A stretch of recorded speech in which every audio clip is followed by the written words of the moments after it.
Good morning, everybody. How are you? What's up? What's up? What's up?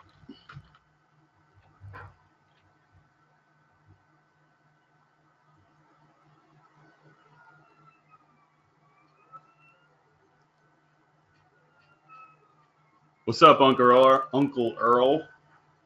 What's up, James? James, we were always friends from our childhood days when we made our plans, when we had to go our separate ways. Great Billy Joel song.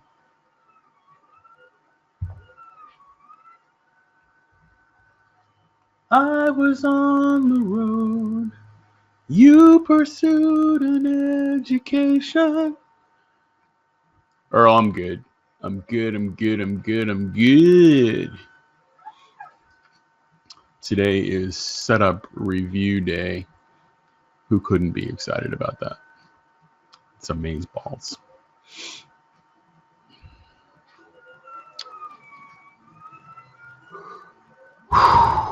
Crazy ass markets, man. May you live to be in interesting times. That little mofo is hanging on for dear life, isn't it?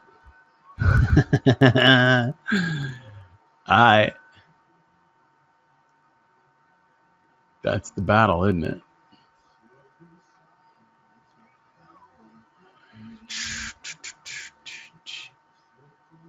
Right back down to the support level. Touched it, and now we're going up. Fine.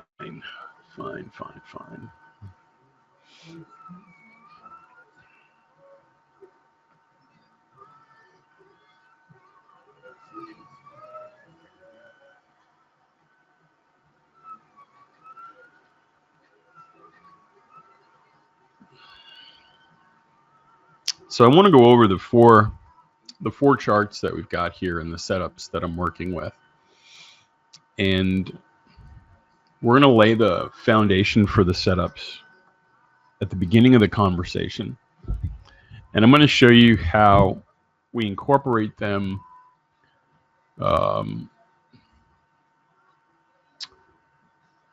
in their most basic formations, as well as a more advanced incarnation of the setups.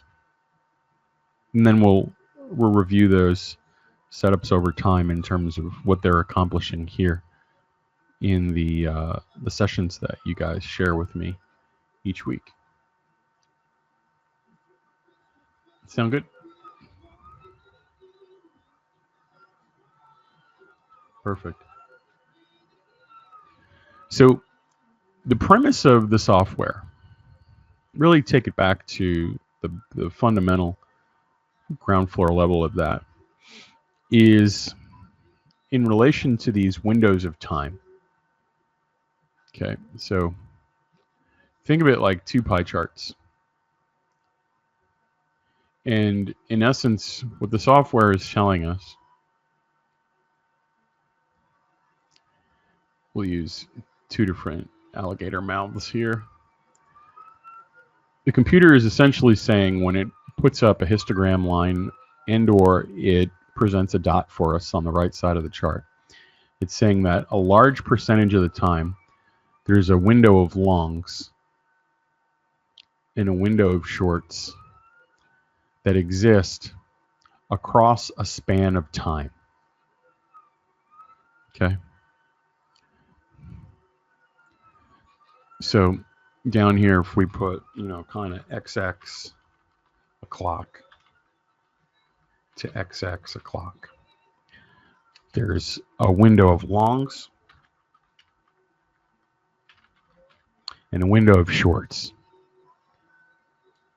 So what we're trying to attempt to do is we're trying to immerse our position in these windows.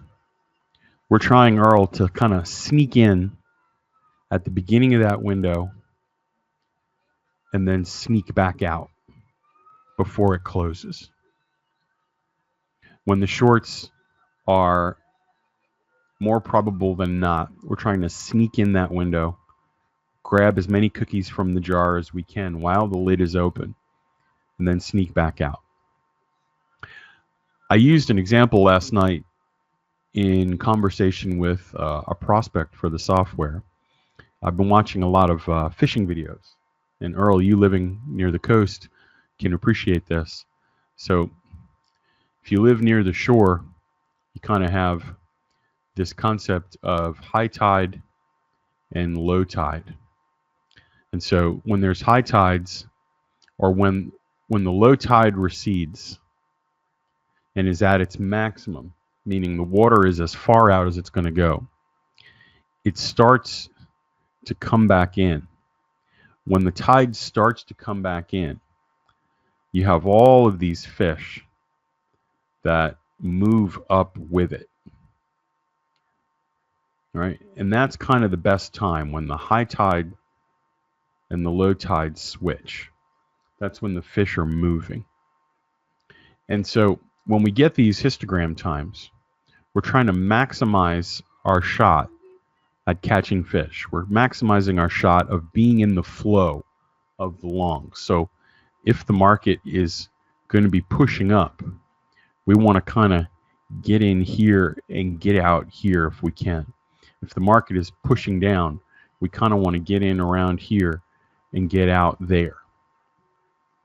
So the two ways that I've discovered work really well all involve the concept of trend. So the earliest incarnations of the models that you see here involve using some type of a moving average and then looking for signals, those timing windows that are in the direction of the trend. And here, if you want to supplement the word tide as well, as the tide is coming in, we want to ride the waves, right? So as the tide is coming in, Earl, imagine these waves are kind of crashing up on the beach, but they're crashing in the direction of the incoming tide. And so when we see a signal in the direction of the trend, we're anticipating that to be one of those waves. What I do is I enter at the close of the candle and I put a stop one tick below a dot distance.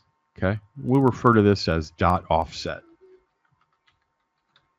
That's a parameter you can adjust in your software. And on my charts here today, it ranges anywhere from 3 ticks to 5. I think 10 or 15 is the biggest one on the larger swing charts. And the premise is that if we hold it until the opposite signal, we should get, more often than not, a larger chunk than we lose if the market hits the stop. We should be immersed in that wave, meaning we should get 10 ticks to every 5 that we lose. We should get 20 ticks to every 7 that we lose, or 8 that we lose. That, statistically speaking, if the software has accomplished its goals, if it's really working, if the banks are repeating these movements at these times, these waves, these movements will be larger when they work. Okay? So that one's pretty simple in terms of comprehension. There are some variations, right? So what are some of the variations? One of the simplest ones to comprehend involves the crossover. If we have a buying pressure signal and it's below the 120 period EMA, or whichever average of choice is your poison, I'm waiting for a close above the MA. And so those same rules kick in with a small variation. I enter at the close of that candle, but I put my stop below the crossover candle. And this is a crossover setup. Okay. And of course, the same thing, vice versa, down below. If I have a selling pressure signal that's above the moving average and I get a candle that closes underneath it, my stop goes above it and I enter at the close. And now we hold until the opposite signal. Make sense? We hold until the opposite signal. So we're putting ourselves in the direction of that wave that we were talking about. But we recognize the importance of trend. And until the trend is truly established, we don't want to play. We want to see that added measure of weakness. Okay. Everybody good so far on those first two? You have the signal with trend, okay, and the crossover. Signal with trend and crossover. Number one, number two. These are the four horsemen of the trend apocalypse. Now, the third horseman of the trend apocalypse is less intuitive, but works nonetheless. If we're in an uptrend and we arrive at a selling pressure signal, a time where historically prices have fallen, the prevailing consideration is always the anticipated trend. When we arrive at a time that has historically been selling pressure, the primary consideration is always what direction is the market actually moving? What is the market consensus, the flow? And so if it's up, we have a problem. We have a conundrum. Because the selling pressure signal here is opposite to that. It's like walking in New York City on a sidewalk. In the opposite direction, everyone else is coming at you. We're encountering resistance. So, one of the things I started to realize was that banks will use this time to trip out stops. Meaning, when you go back and look at the signals after the fact, they come and they poke through that dot line. And they try to lure people into a long position. Okay, that was one of the scenarios that I ran into. So selling pressure times in an uptrend are times where you see these spikies. And you can see that on my screen over here happening live at the 8:10. You guys notice where the wicks are at the top of those bars? There's more wicks at the top than there are at the bottom, even in this early pre-market low volume session. So scenario number one says, hey, why don't we trade a puncture of that line? That is to say, if they're going to run the stops, why don't we try to capture some of that, but keep our expectations in check? And so many times on a 1 or 3 minute chart, we'll see that you can get 6 to 8 ticks on that puncture. And on the ES, that's 2 points. So that's a $100 move. Now, puncture trades can also become trend entries. Well, what do you mean by that? If we're anticipating a selling pressure window, we're actually anticipating the market to come down, right? Or at the very least, we're anticipating an area of consolidation. Okay, what volume spread analysis guys call a reaccumulation phase. There's buying and selling taking place in here. There's a pause, profit taking, and people are getting on board. And we're looking for that next wave up. Okay, this is a good. I have a good example of that somewhere on one of my charts here. Yeah, here we go. A reaccumulation phase is this place during the markup phase where it goes into consolidation, and then once the supply is exhausted and everybody's on board with the next leg, people start buying at the bid or buying at the ask, and it pushes up, pushes up, pushes up. Okay, well, if we're looking for trend entries, we know that this presents an opportunity for us. So right here, when it punctures through that line, I can either scalp it, or I can use it as a trend entry. If I use it as a trend entry, I treat it like a crossover trade. I put my stop below the cross candle, the candle that crosses that dot offset line. I enter like a breakout. So right through here, I'm long, buy stop entry. And now I'm going to hold it in the hopes or expectation that the reaccumulation phase is over until the next buying pressure window. Okay, and we saw quite a few of these kinds of setups yesterday in the ES chart when we were looking for these kinds of setups. Let me show you an example of one that stood out in my memory yesterday. Yeah, so the one at 10:43 yesterday was a great example of one.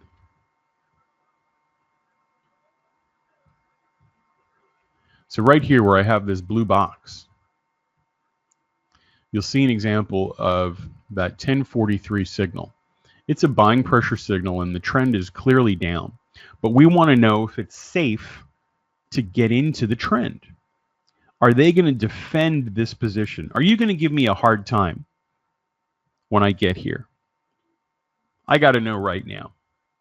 Before I go to this dance, are you going to be a jerk? Right? Whatever scenario you want to use. So this candle becomes very important in that conversation.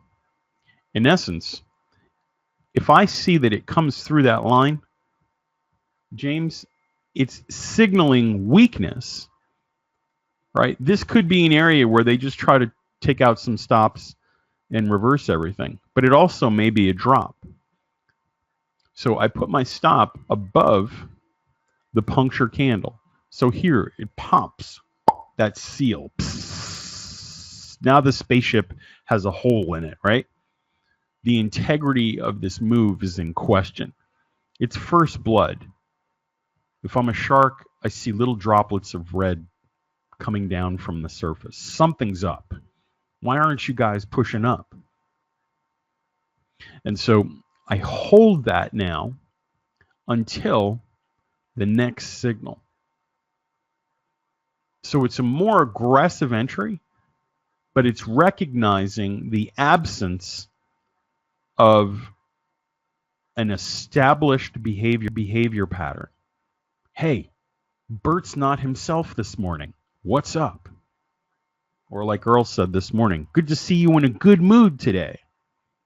You recognize there's a behavior pattern. So those punctures can work in the downtrends, and they can also work in the uptrends. Let me see if I can find an example of that, where it's really profound and you get a little bit of a move. Yeah, over here at 7:04 that morning, you'll see right there we get that puncture. So my stop would go just below that candle, and I'm going to hold it now until the next signal. When I get to that next signal, I close out that position and I re-enter because of the white right there. So punctures are the third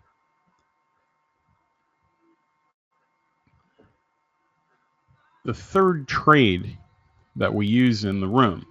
So we have signals with trend, we have crossovers, now we have punctures. Is everybody cool so far with what I'm describing? Any questions about what you're hearing here today? Okay, The fourth one gets a little weird, but the fourth one is more advanced. If you just worked with these, you'd put yourself in windows of opportunity where these moves are occurring. Okay, the fourth one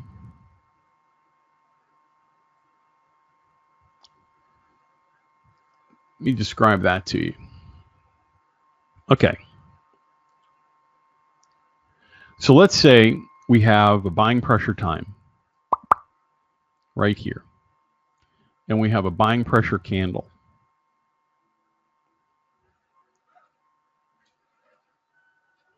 This is something I teach exclusively, so you're not going to hear this in the other room. Let's say we have a signal like this. And now, James, we're going to take that long, right? So we're going to be involved. We're going to get long here. We're going to put our stop below the dot.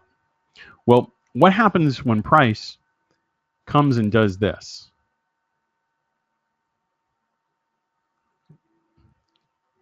Okay, well, one of the things that's signaling to me,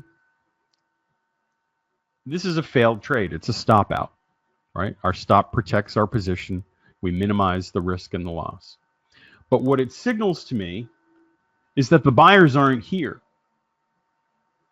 The thing I was anticipating and waiting for, the established time-based behavior pattern, has not been followed through. Okay, we looked up and there was nobody there. So this failed puncture trade, what I'll do, and you'll see me do this on the ES. This is what I track on the E-mini S&P. I'll come over here, and Stephen, I'll put a dot above the candle. Okay, so if the one below was white, you'll see me come up here and put a blue one. I superimpose it. Okay, and in essence, what we're describing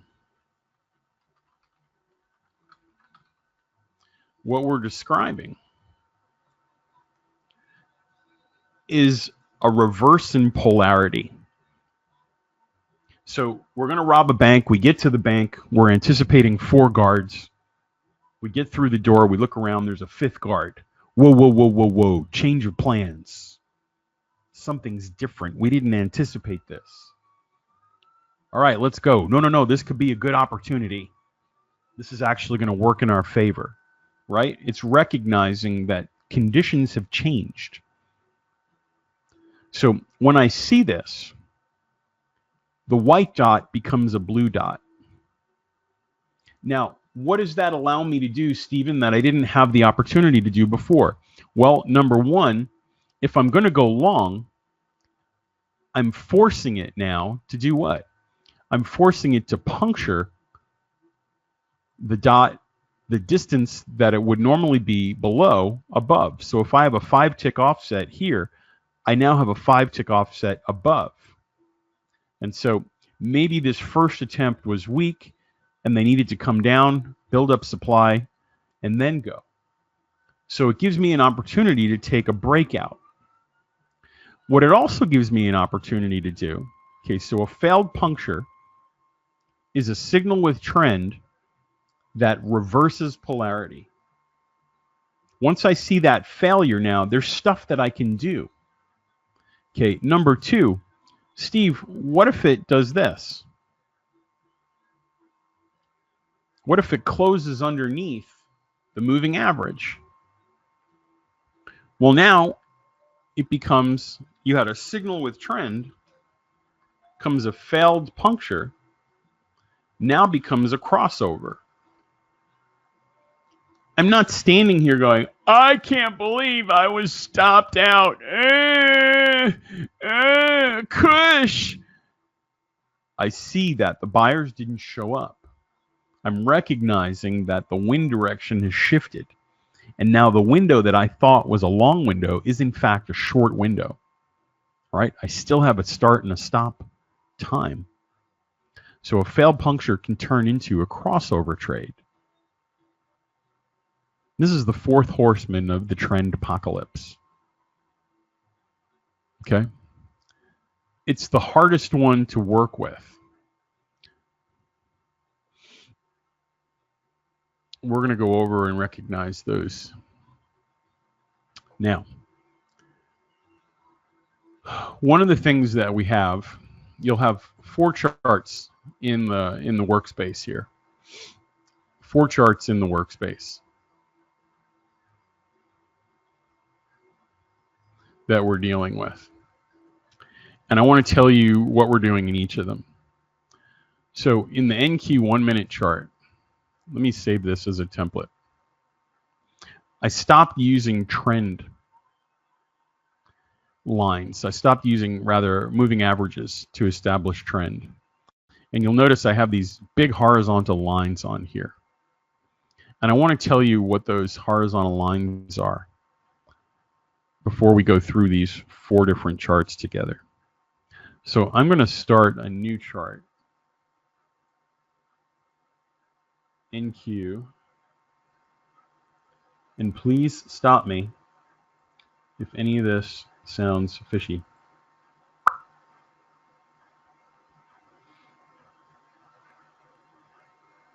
Okay, it's loading up. So I noticed with the moving averages that I missed a lot of signals because the moving average was lagging. So what I started to do was put these 60-minute trend, these 60-minute time signals on here. So on this chart, you'll see that I have these 1-hour time signals, right? And you'll notice that on a 1-hour chart, most of the time, the windows that we're anticipating being long, Stephen, do you notice after a 1-hour signal that the market generally tends to climb, and that a 1-hour short signal, the market generally tends to fall? So I'm using a higher time frame window of timing analysis to understand what will the flow be. So that's not lagging, it's leading. And as we go back, you'll notice, Stephen, there are signals like this one where it's a puncture failure, right? There are signals like the blue one where when it's above the closing price of that signal time, it generally tends to rise. But most of the time, when I'm anticipating a long window, the market trends higher. And when I'm anticipating a higher time frame short window, the market tends to trend lower. Again, we want to put those forces, that wind pressure on our sails. If we're trying to sail south, I want to push the boat in the harbor when the wind is blowing south, or when it's most likely to push me in that direction. And then the times, Steve, where there's failure, where you have that initial surge, and then it's below, another surge, and then it's below and below and below and below. When there's a puncture failure, I'm going to recognize that. And so what I've done is I've said, hey, if my 1-minute time signals are above the closing price of the 60-minute signal, I'm going to only take long entries. I'm only going to take 1-minute white dots. But James, if the signal is below the closing price of the 60-minute window time, that means my shorts are in effect, and I should see bigger pulses, bigger surges in that direction. Does that make sense? So there's no lagging information on here. There's nothing being averaged or smoothed. All right. So when I'm above the white line, I'm looking for longs. And all along the way, my longs would be stopped out here. When I'm below the white line, I'm looking for the blue dots, those shorts, all the way down. Right? I'm going to catch the shorts, and then all along here, my shorts will be stopped out. But I took most of those large windows of trend down. Okay. So now over here this morning, you can see up until 7 o'clock, my windows were long because I was above this blue line. So for our records, we track all the signals from 6 to 12, Wednesday, Thursday, Friday. So 6:44, stop out. 6:56, no trade. You can take a breakout here, but we don't track those.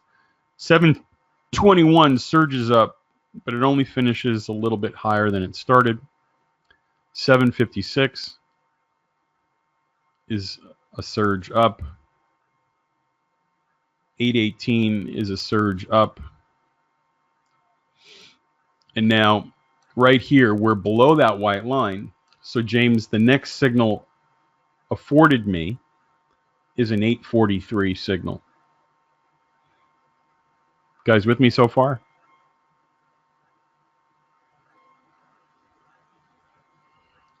Forgot to track that stop out right there.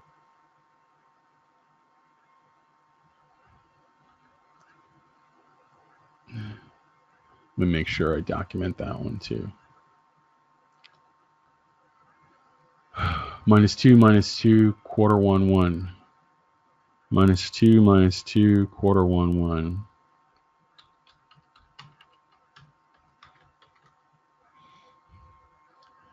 All right.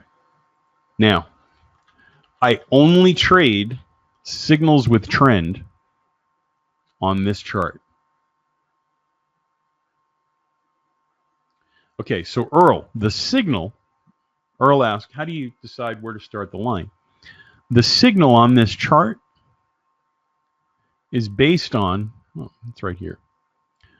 It's the same setting as my 1 minute signal. So here I have a 6-day back search, trading days only, with a swing of 6. What I've done here is I've brought all of those settings into my chart. And Earl, I've put a 60-minute signal, which requires a secondary instrument population here of the primary instrument. So I put NQ0319 into the secondary instrument box. I tell it, hey, this is a 60-minute signal. It's still a 6-day search back, trading days only with a 6-point swing. But I come down here and I turn on the open price line. The open price line is a dash. So the closing price of that 60-minute signal becomes that dashed line. The 60-minute signal is populating these dashed lines.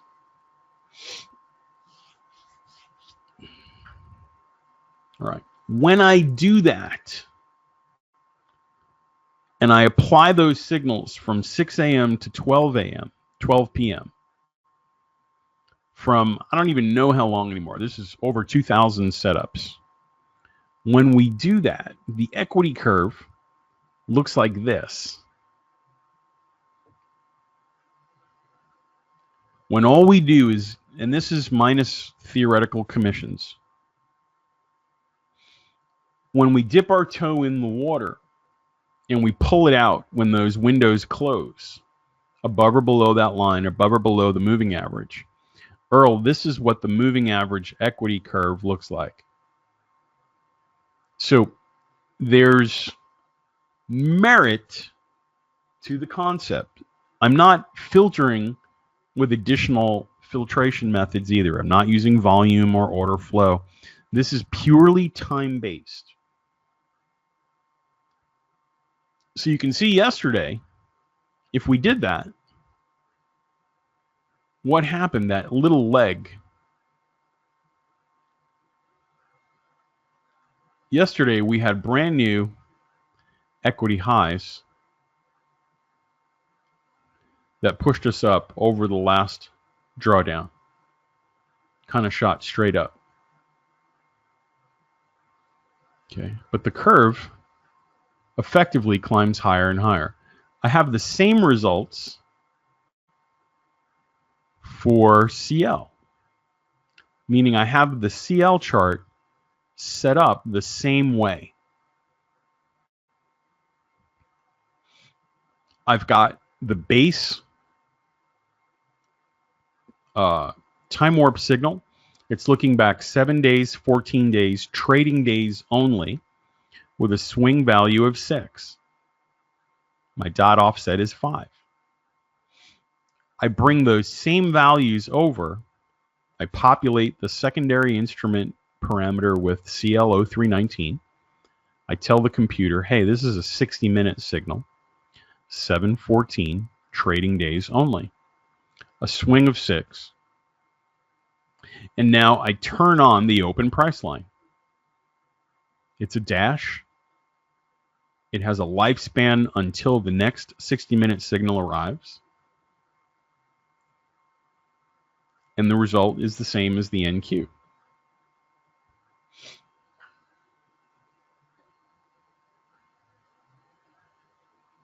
So now we have that same scenario. So we see these signals are really good on CL, right? They're always banging. He said banging. That's what the kids say. All these kids, no, they don't. Stop trying to sound cool. So we're looking for longs when we're above the white line. We get stopped out.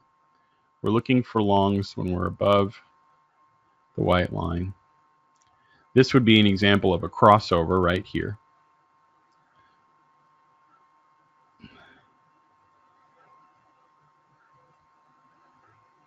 Small loss.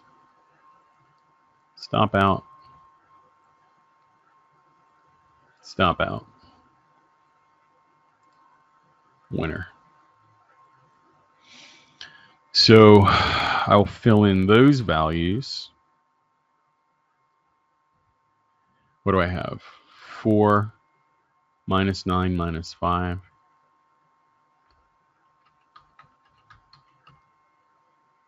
Then I have 3 minus 4 minus 7 minus 9, 15. Okay. And that's all I'm doing there. Purely mechanical, no discretion. And when I do that from 6 a.m. to 12 p.m., Wednesday, Thursday, Friday, that's what the equity curve looks like. The one on the left.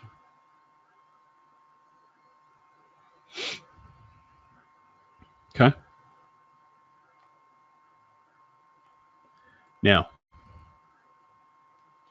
those two charts, pretty simple. The ES, I'm looking at all 4 signals, right? I'm looking at all 4 signals of the trend apocalypse, and I'm tracking it from 9:30 to 12.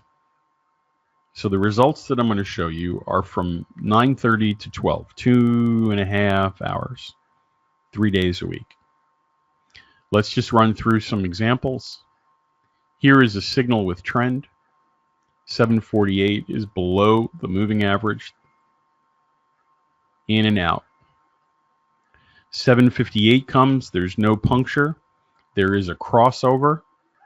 The crossover finishes by 8:10. 8:10, there's no puncture. There's no crossover. 8:18 comes. The candle crosses above the moving average. Our stop goes below. We're in, and we hold it until 8:24. 8:24 becomes a stop out. 8:31 is in the middle of an econ. I don't trade on econs. I wait for a minute to go by. This would be considered a puncture failure right here, meaning when I got to this signal by 8:33, Earl, you see how it's coming through that white line? That's below the moving average.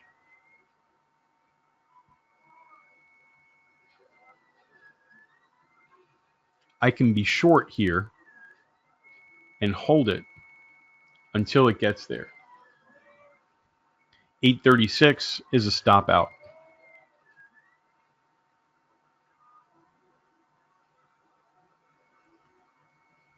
Once it's a stop out,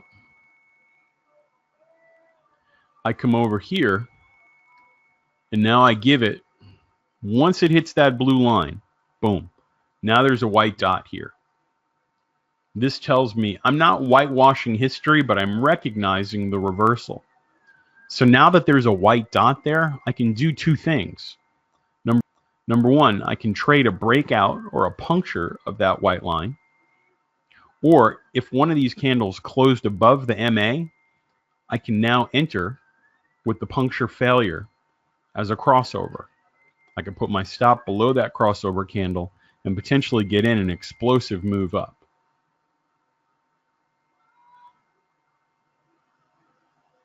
Okay, so Steve, I didn't use scorecard for any of this. I'm just teaching the setups. When I track those entries in the ES from 9:30 to 12, the equity curve looks like that.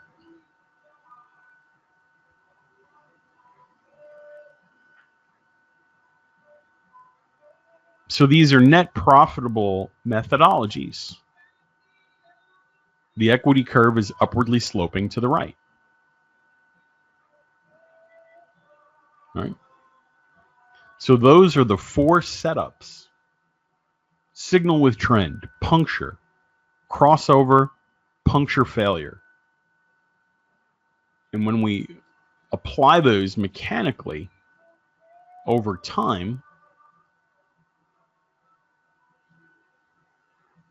we have these results. Now, the Excel sheet that I'm displaying is an example of money management. And what we've done here is we've implemented on the ES, I have a 50-period moving average applied to my equity curve results.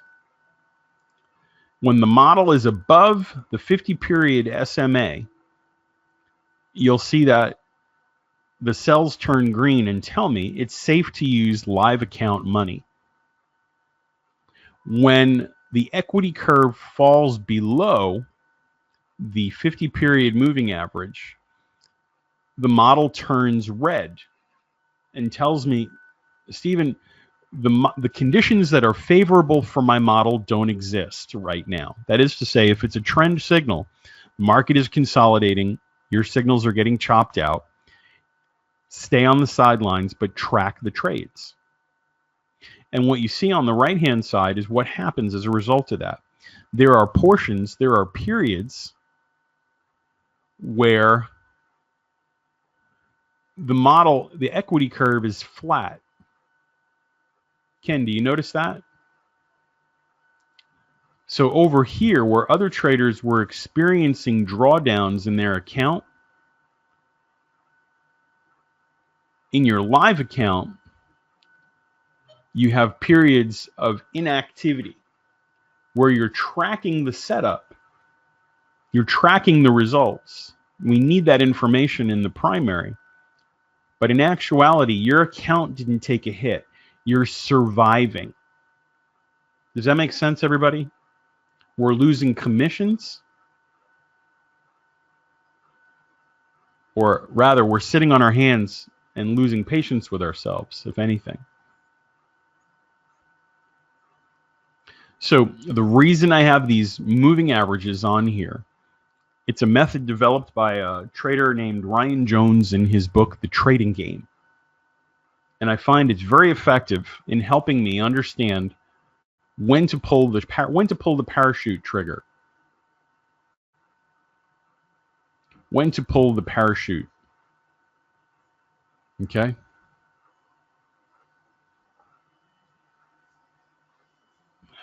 Now, this fourth and final chart, this fourth and final chart is one that we've been using because it's extremely powerful. We used it yesterday. We had some really great setups yesterday. The difference between this chart and the other charts is that we're using a larger swing value in the analysis. So here I have a swing of 15 points. The software is looking, in effect, for larger movements. The software is looking, in effect, for larger movements of price over time. Every other chart has a swing of 6 or 8. This is looking for moves that are twice as long as the other moves. So yesterday, for example, in the NQ, we had a signal originating at 1017. That 1017 signal crossed over right there and stayed short until 1052. So the 15 swing strength gives us a window, a portal into potentially much larger movements. It also is letting us apply a technique known as splits. When we have large movements, like the one between 1017 and 1052, I can take that span of time and I can cut it into thirds. When I cut it into thirds, the law of oscillation becomes prevalent. And I know at the first split, I'm anticipating a buying pressure surge, and at the second split, I'm anticipating a selling pressure surge, which means I can take advantage of this wave. I can sit out this nonsense, this chop and profit taking, and I can be in the second wave. So I can minimize my risk and not have to stomach the buying pressure wave right here. So using splits helps me anticipate when larger moves and surges are occurring. Okay, so far this morning, you can see that there are far fewer dots on the chart, Earl, than there were on the 1 minute chart. It has a much more stark appearance, right? But the movements in between the signals is substantially larger. 832, for example, into 852. That one particular move, if you just traded dot to dot, was a $28 move. So that's only almost $30. That's almost a $600 per contract move. And so what a lot of the traders that have followed this chart are realizing is that, hey, if I just trade signal to signal, I make way more money than I lose.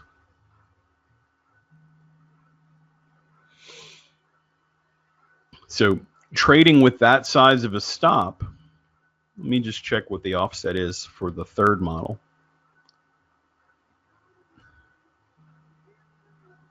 That's a 15 tick dot offset, so 3 times as large. We immerse ourselves now in these larger moves. If we went long at 852, right now we're past our 1-to-1 risk reward, and we're up $7 or $140 per contract. Much larger movements. So in this chart, the settings are 714 calendar days with a swing of 15 for the pivot strength.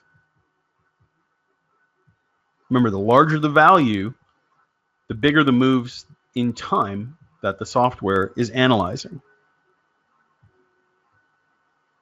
Okay, so we can effectively put this on different markets too, right? So if we change this over to the DAX, I know some of you in particular, Earl, you see how the movements are much larger?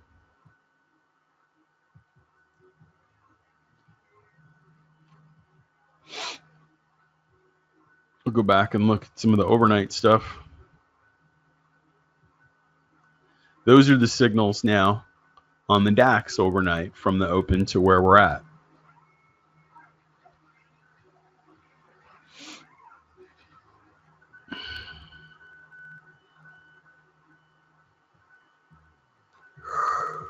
The larger the swing value, the fewer the signals. Oh, pardon me, guys. So if we make this 30, we will see twice as large moves with half the signals.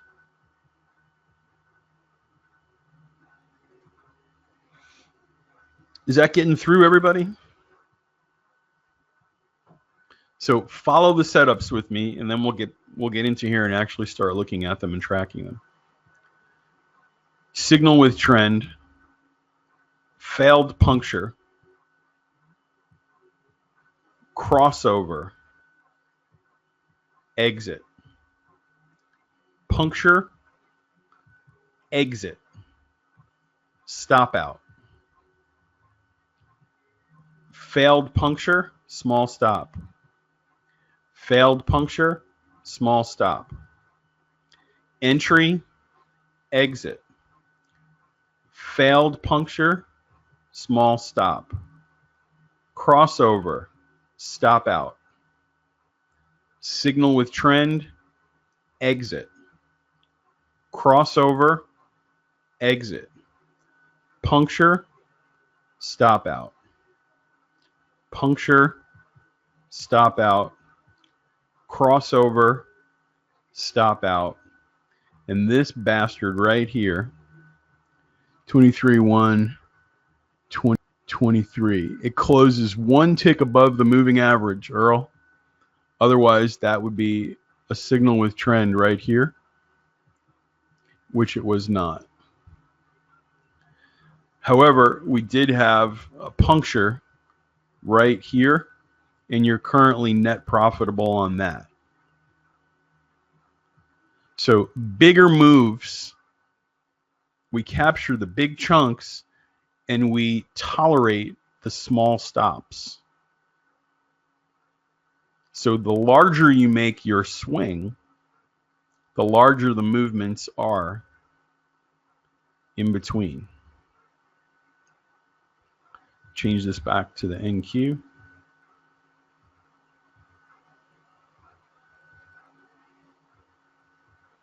Here's the NQ now with a swing strength of 30.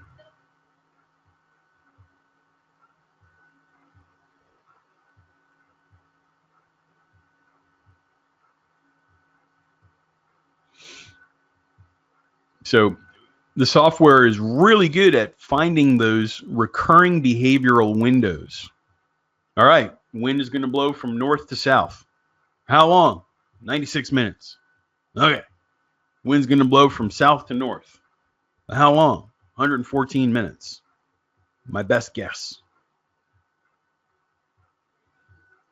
So what I do is I've left it at 15 for the swing strength because I find that it's been good for me to look at larger moves. Okay. So that's what we've got.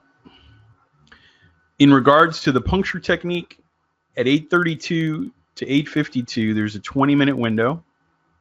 I'm going to use the Fibonacci time extension and span that gap. When I span the gap, the law of oscillation has jurisdiction. So if the first line was a selling pressure line, the second one will be a buying pressure line. And I look at the candle immediately to the left of the fib. And then the next signal is a selling pressure signal. I look at the candle immediately to the left of the fib.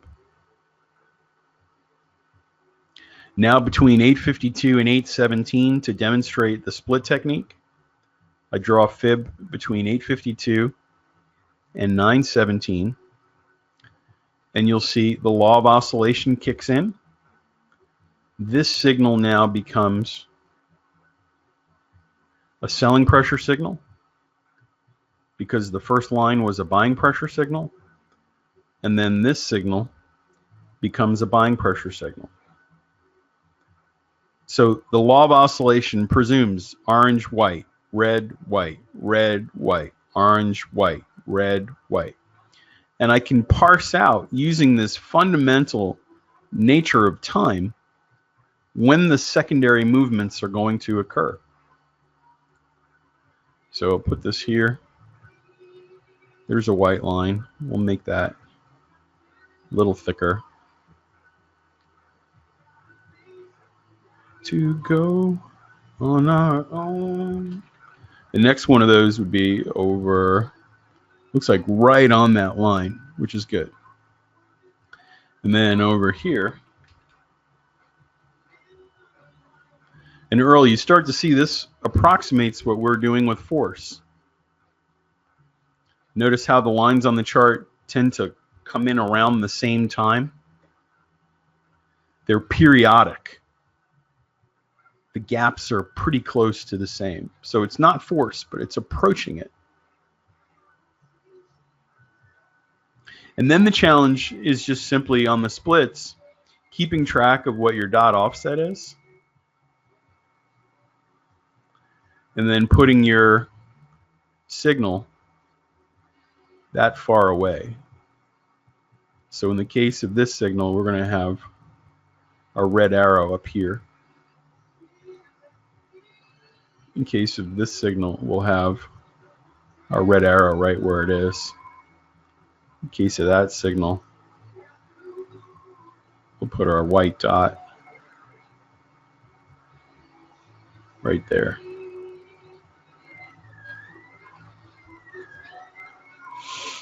So on the NQ, we have a puncture failure right here, which opens up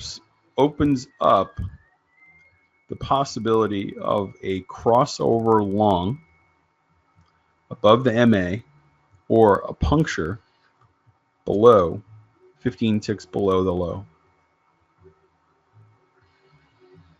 Okay, but so far the last 1, 2, 3, 4, 5 out of the last 6 signals yielded what we were expecting.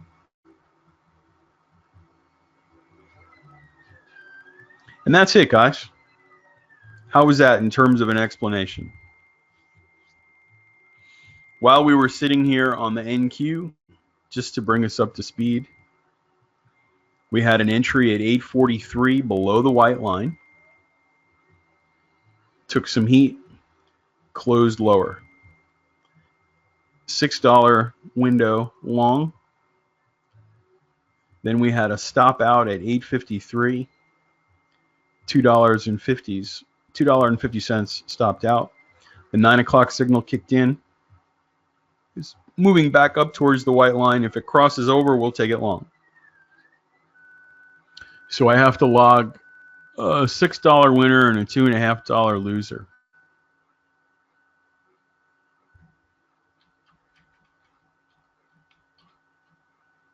So spreadsheet tells me we're live. On CL, we were below the white line. Typical of CL, before 9 o'clock, we get some whipsaw, -8. Okay, now that you know how this all works, kind of makes a little more sense.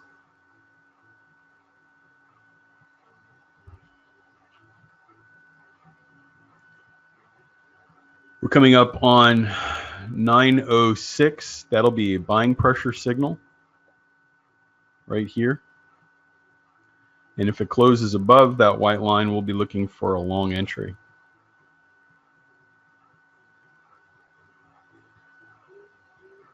On the ES, we had a puncture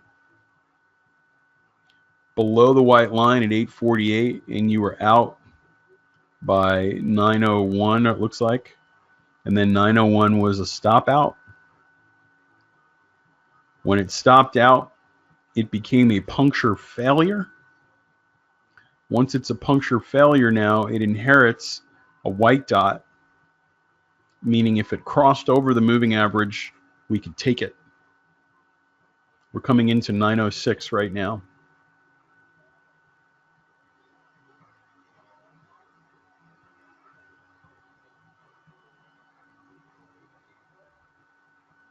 So from a room perspective, there's really nothing left for me to do but make you aware of when these setups occur. And essentially say, hey,